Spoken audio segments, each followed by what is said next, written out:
उत्तरी अमेरिका जलप्रवाह प्रणाली। उत्तरी अमेरिका में रॉकी पर्वत श्रेणी प्रमुख जल विभाजक का काम करती है।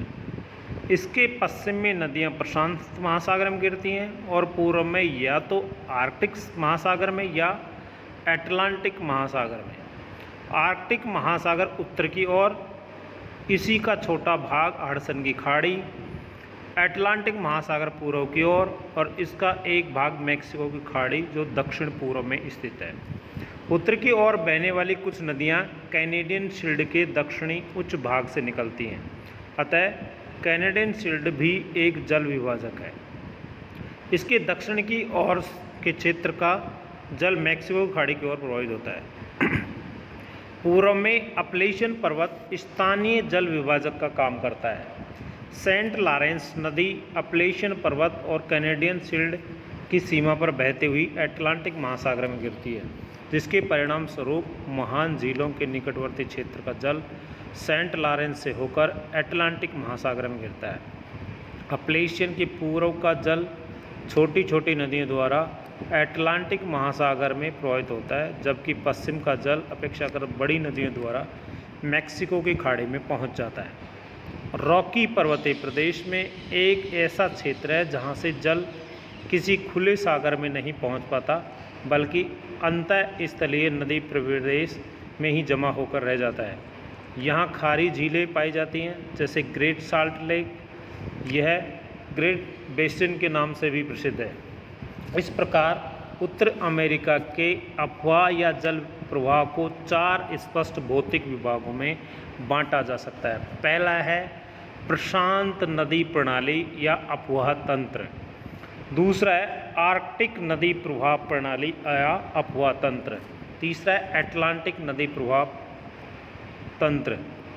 चौथा है आंतरिक नदी प्रणाली या अंतःस्थलीय अपवाह तंत्र। पहले का यहाँ से विस्तार से वर्णन करेंगे।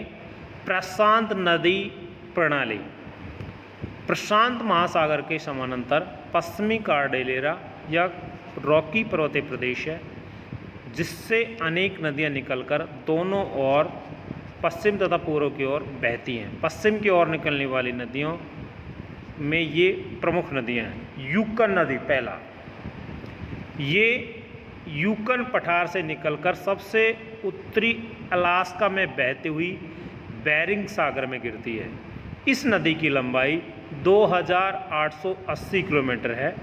टनाना, पोर्क्यूपाइन इसकी मुख्य सहायक नदियाँ हैं। जाड़े में इसका मुहाना 3-4 माह तक जमा रहता है, अतः व्यापार की दृष्टि से यह महत्वपूर्ण नदी नहीं है। फ्रेजर नदी जो कोलंबिया पठार से निकलकर वैंकूवर के निकट प्रशांत महासागर में गिरती है।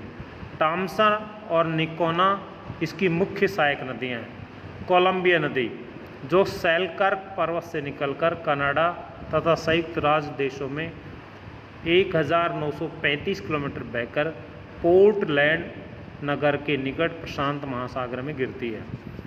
ओकानोगन और स्नेक इसकी मुख्य सहायक नदियाँ हैं। सैक्रामेंटो और सन जोआक्विन नदियाँ जो रॉकी पर्वतमाला की पश्चिमी ढालों से निकलकर एक दूसरे के विपरीत दिशा में बहने के बाद आपस में मिल जाती हैं और ऑकलैंड के निकट समुद्र में गिरती हैं। कैलिफोर्निया के प्रसिद्ध घाटी का निर्माण करने वाली ये दोनों नदियाँ पहले हिमनिर्मित घाटियों में बहती है, जहाँ तीव्र ढाल के कारण इसकी धारा तेज पाई जाती है और फिर जलोढ़ मैदानी बनाती हुई संयुक्त रूप से प्रशांत महासागर में प्रवेश कर जाती है। कोलोराडो नदी जो रॉकी पर्वत श्रेणी की पश्चिमी ढाल से निकलकर कोलोराडो पठार को पार करते हुई कैलिफोर्निया की खाड़ी में गिरती है। यह प्रशांत नदी प्रणाली की महत्वपूर्ण नदियों में से है, जो कोलोराडो पठार में अति गहरी और संकरी घाटी का निर्माण कर आगे बढ़ती है। इसकी लंबाई 2320 किलोमीटर है। गीला इसकी मुख्य सहायक नदी है। इन नदियों में कोलंबिया और कोलोराडो का मार्ग बहुत घुमावदार है, अतः ये लंबी है। कोलंबिया पश्चिमी भाग की सबसे अधिक महत्वपूर्ण नदी मानी जाती है, जिसमें कई बांध बनाए गए और जल विद्युत उत्पन्न किया जाता है। कोलंबिया के सर्व प्रसिद्ध बांध ग्रैंड कुली और वान विले प्रमुख हैं। कोलोराडो के नंदकंदन यानी कैनियन देखने के लिए दूर दूर से लोग आते हैं। इस नदी का ग्रैंड कैनियन विश्व के सबसे गहरा और ऊपर से देखने पर घाटी में चांदी की तरह चमकता हुआ दिखाई देता है। कोलोराडो नदी पर भी कई बांध बनाए गए हैं। पर्याप्त मात्रा में जल विद्युत उत्पादन होता है। उत्तरी अमेरिका के प्रसिद्ध बांध ओल्डर और हूबर इसी नदी का मीन्स कोलोराडो नदी पर स्थित है।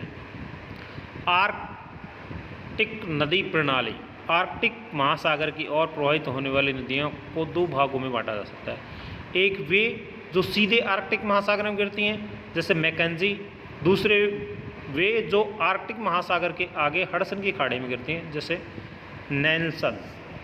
कैनेडियन शील्ड की सीमा पर अनेक झीलें हैं जो छोटी छोटी नदियों द्वारा एक दूसरे से जुड़ी हुई है। इन झीलों के माध्यम से इस क्षेत्र का आर्कटिक महासागर में पहुंचता है। महत्वपूर्ण झीलों में Athabasca, great slave, great barrier के उदाहरण हैं। रॉकी पर्वत के पूर्वी भाग में अथाबास्का और पीस दो नदियां निकलती हैं। कुछ दूर बहने के बाद अथाबास्का झील में मिल जाती है। अथाबास्का झील का जल लेकर स्लेव नदी चलती है और ग्रेट स्लेव झील में अपना जल उड़ेलती है।